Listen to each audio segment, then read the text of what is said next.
Hi there. Welcome to Polly's podcast. And I am Polly. And today I want to talk to you about what it's like to be 212 days into my carnivore, keto, protein sparing, modified fasting that's helped me to drop a lot of body fat, around 40 pounds so far, just in a few months. So I feel fantastic, and I'm excited to feel fantastic. And I'm not so tired anymore as I was before. I don't get out of breath as I did before. I do like the idea of clothing that is in my size now that is cute, because I'm going to tell you something that I noticed as a big girl. I noticed that clothes that are cute do not come in big sizes, and that is awful because it just made me feel even worse. And I'll tell you something, I didn't really enjoy going out as much as I do now, like out in public. Um, so I once, I mean, because I saw pictures of myself, right? I saw pictures of myself, and as I saw pictures of myself, I said, who is that? How did that happen? Why did I let that happen to me? Why did I do that? And do I want people looking at me like that? Do I want to be a statistic? And the answer was no, I do not want to be a statistic. So I did something about it. And it was tough, and it is still tough. It's not easy, it's tough. So, fat is an interesting thing. It really is. And there's different kinds of fat. So I do have some notes here, and I want to go through them because as I was looking to burn my body fat as easily as possible, I discovered that I needed to consume pure protein that had zero carbohydrates. Don't beat me up quite yet. And zero fat. Don't come after me. Wait a minute. Calm down. So, since I had enough stored body fat, I didn't see the need to put dietary fat into my body. But I said, okay, I'm going to give it 90 days and see what happens. So I gave it an honest 90 days of eating protein and fat. That's animal fat and animal protein only. And I did not skimp on the cheese. I did not skimp on the meat or the fatty cuts of meat. I did not skimp. I ate it all. And and that's the first 90 days is how I dropped my initial amount of body fat. So at first, like for an example, the first week, or maybe the first 2 or 3 days, you're dropping glycogen stores and stored old fluids that are entangled into the fat cells. All right, because the body doesn't want to let go of fat. That's the interesting part. The body does not want to let go of fat because your body stores it there to protect you against starvation when a famine comes your way. Your body is intelligent. It's not stupid. Your body is really smart. And it's doing everything to keep you alive. And the body does not like to burn fat. That's why it's so tough. So it's easy to put it on. And that's why it's so hard to get it off. All right. So, I did after 90 days and I hit my plateau. And I let that plateau go for like a month. Because I believe that the body is healing during that plateau. So I didn't really want to shock my body too quickly. So I gave it time to heal because, carrying around all that body weight was really tough. But so pure protein to break that plateau, I used pure protein, zero carbs, and zero fat. And what I did was I forced my body to utilize the stored body fat to, sort of use it for all mechanisms that are needed and required for survival and for brain health, a bunch of other things. I mean, fat is used to build new cell structures and to properly, for the cells to properly function, to rebuild and maintain cell membranes, cellular regulation. Fat is used for that also. I've got all my notes here. Brain health. I mean, the brain is like 60% of fat. So you don't want to be, if you don't have enough body fat to do this, then you shouldn't do it, because this should only be done in the event that you have enough body fat to do it. Otherwise, you're doing yourself a disservice. You could be harming yourself. Another thing is that eating a good amount of fat or forcing your body to utilize your stored fat also improves memory. That's really interesting. And not only memory, but mood. Got a bad attitude, maybe you need more animal fat. I don't know about that. But so I went carbohydrate free, obviously. I cut the carbs out in March. I said, from now on, no more carbs. So March 22nd is when I said, no more carbs. So the only thing that I changed to break the plateau was to cut the fat. So therefore, so when I eat, let me finish my sentence. So therefore, to force my body to burn and utilize what is stored on my body as visceral fat and excess body fat that's unnecessary, to do these wonderful things that fat is used for in the body, okay? I don't have to put a chunk of fatty meat fat in my mouth to do that, to support my fat soluble vitamins, because I have enough body fat. I hope that makes sense. So to break the plateau, what I did was I did a fat-free, carb-free, insulin resistance diet, basically, for 1 week to 10 days. And I used lean protein. And I either ate, so I've done this several times already, because this started on March the 22nd, and today is October 20th. So I've plateaued several times. And each time I either do like a 1 meal a day OMAD on this, or I do a 2MAD, which is 2 meals a day. And then to really snap that plateau, right? Another thing is that your body fat can be used for energy, and you don't have to put carbohydrates in the body for energy. I mean, look, this channel is not for athletes. It's not for bodybuilders. It's not for anyone that doesn't have excess body fat, real body fat. So, the body will use fat, stored fat, as energy if you don't put it in your mouth. So if you don't eat a stick of butter, your body will be forced to use body fat for energy.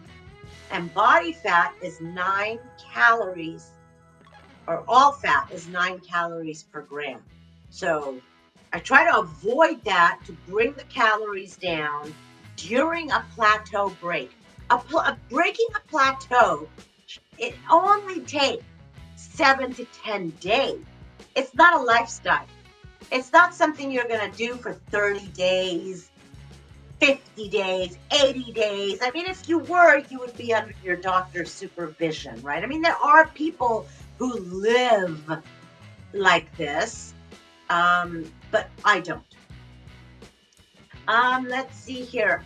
So fat has 2 times plus more calories than pure protein or carbs. Let's see here, the building blocks for hormones. I've gone through this in other videos. Please go back and look at the other videos, because I've gone through this in other videos. that fat can be converted for support of hormones.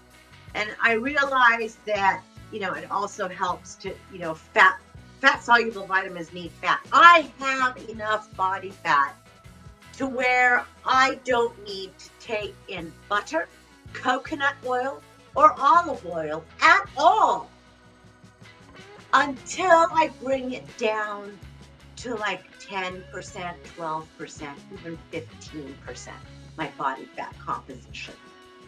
So this idea that we have to have fats, that, to support our thyroid, or we have to have carbohydrates to support our thyroid. I don't subscribe to that theory. I disagree with that theory because I think that during a plateau, we really need to rethink things. So letting the plateau do what it's going to do, let that stall do what it's going to do for 2, maybe 3 weeks. I let it go for a month because I want that healing. And then I put it into gear. So making sure that I support my muscles, my bones, right? And I want to make sure that I'm not breaking down bone or muscle. Well, my body is not stupid. My body is intelligent. The last thing it's going to burn is muscle or bone because my body knows that that is critical to my survival. And if I'm not consuming fat, my body is first and foremost going to burn off stored fat. That's what it's there for. If it needs it. So when my body needs to support fat-soluble vitamins, it will take the fat from my body. When the body needs support for hormones, or if it needs fat to support my brain, it will take it from my body. It will not let me go nuts. It's crazy. It will not deplete. No. That is the most ridiculous thing I've ever heard of, ever. The human body is a biological mechanism that is sustainable.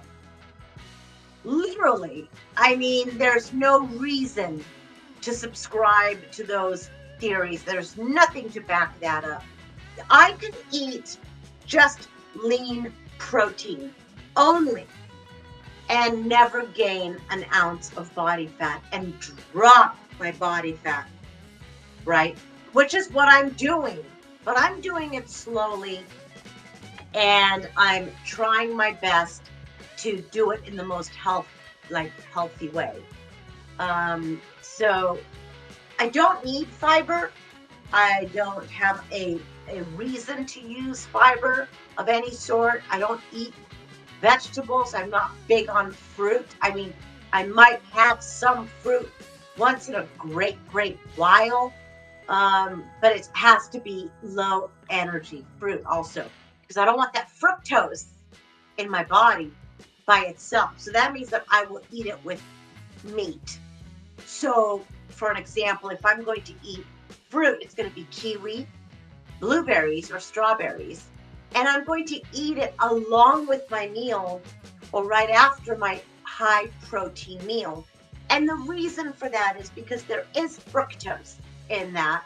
And I don't want that to jack up my blood glucose. So I am a little conscientious about how I eat. I had to relearn how to eat properly. I am in my 50s. So, fructose affects me differently than it does an 18-year-old, 25-year-old, 35-year-old, even a 40-year-old. All right. So I'm careful about these things. But a plateau is crazy. Now, if you're trying to drop weight for like a competition, or I used to work with bodybuilders back in the old days. Very much back in the old days. So things have changed, obviously, since then.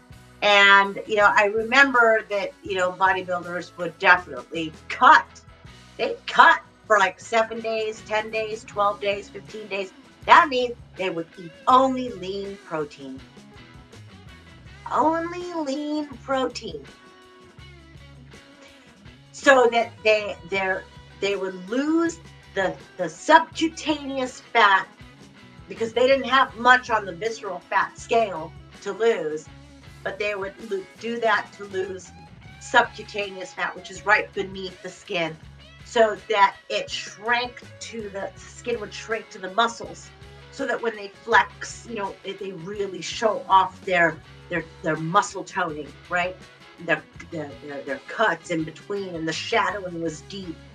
And so, this is not new to burning fat. Burning fat has been going on for eons in the boxing world, right? In the bodybuilding world, in all these athletic competitions. I mean, there's cutting fat. Cutting is a thing. If you look it up, it's a thing, and it's been around for decades and decades and decades. And sure, back in the 80s, I'm sure they did it differently than they do it today. And I remember in the late 70s, early 80s, my brothers were athletes, and they would carb load. So, obviously that's not done anymore. I mean, who would do that to their athletes today? Nobody, because they know the dangers of carb loading. That's not to say that athletes do not eat carbohydrates, because they do. And they can, because they're going to burn them off.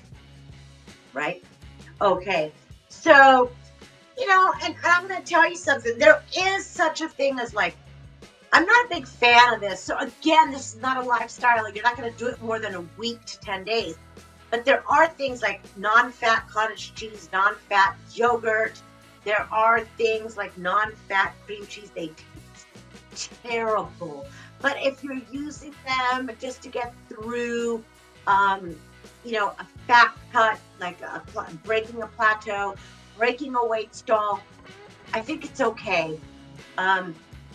There are a lot of different foods you can use to break a fat stall, and the most protein dense that comes to mind with the lowest fat is going to be like your skinless, boneless chicken breast, and all your white fish, including some shellfish like shrimp, lobsters, and crab.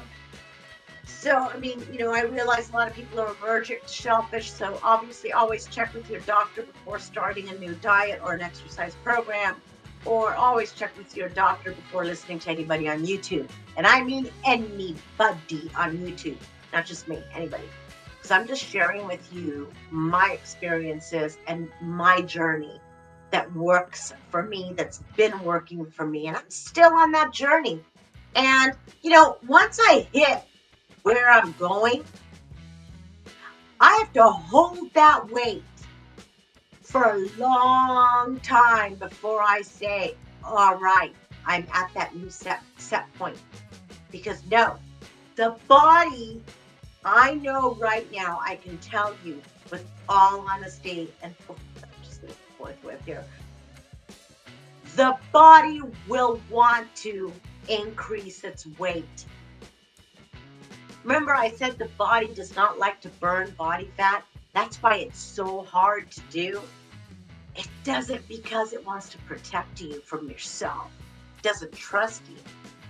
So it doesn't trust you. That's a bottom line, is that the human body is its own thing. It's its own sustainable cycle of life. And you don't have a lot to do with it. So that's why biohacking is important if you want to get lean, because it's not easy. You can literally eat like a fat loss suit all week. Okay, so where's my paper? So I have a recipe that I have used. Actually, I'm even making it today. So let me tell you what I'm making today. It's just my favorite seasonings and fish. That's it. It's actually pollock fish that I have in there today. And so if you like Mushrooms, they're a free food, so use mushrooms. Onions are a great way to season. Fresh garlic, who doesn't love fresh garlic? Um, let me see here, my list. Definitely salt, salt, salt, salt. And I cannot stress the importance of salt. Salt is critical. And I want to say one more thing because you can season it. And if you're more keto than carnivore or protein sparing modified fast, if you're more keto, add your favorite cruciferous veggies. Add your celery. Add your what's the other one? Cabbage. Celery and cabbage. I mean, I would stay away from things like carrots, even on keto. I would stay away from the heavy starches like potato. I would stay away from these things, right? Even on keto. Because the idea here is to burn body fat. And so you don't want those high carbohydrates in the diet because they could easily be converted to stored fat. But make it your own. And if you're on keto, you can even thicken your stew or your soup, your pollock fish or shrimps. What kind of soup do you want to make?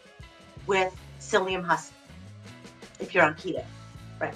Protein sparing also allows for like whey proteins, and protein sparing is where you eat just protein, lean protein, whether it's from whey or like powders or from lean chicken breast or lean turkey breast, very lean fish.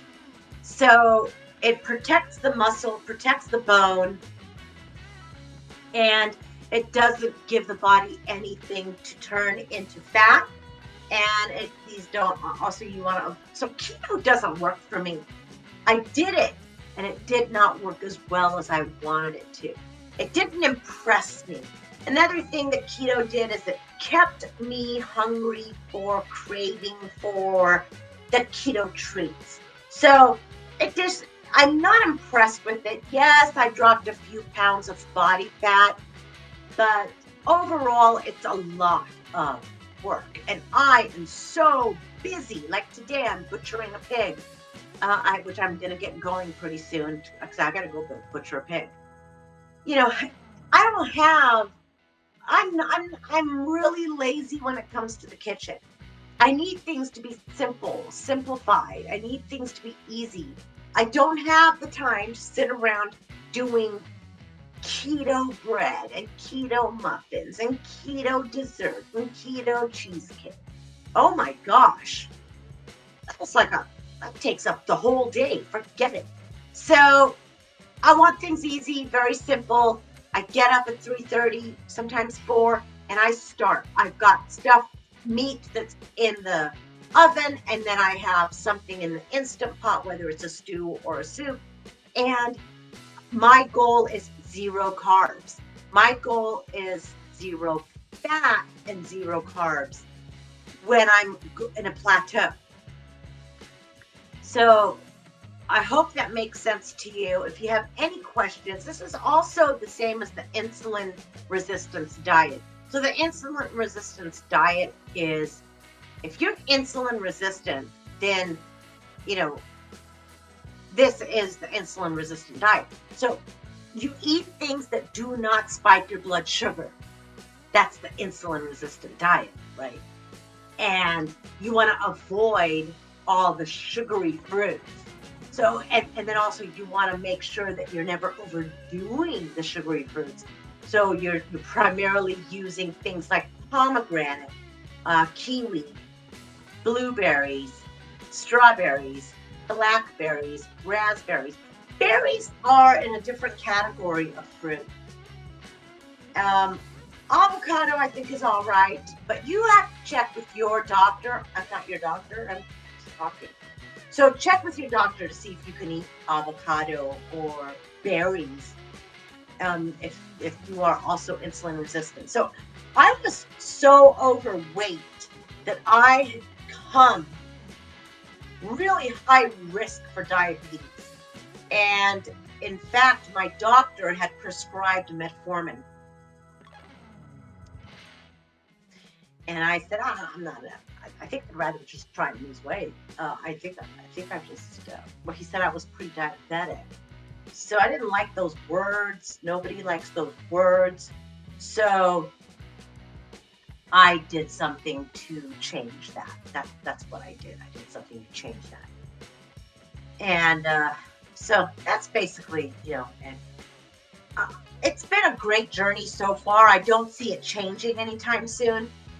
And if you're a primarily a carnivore, and then a small portion, like 10 or 15%, is some vegetables, keep at it. Keep at it. Keep up the good work.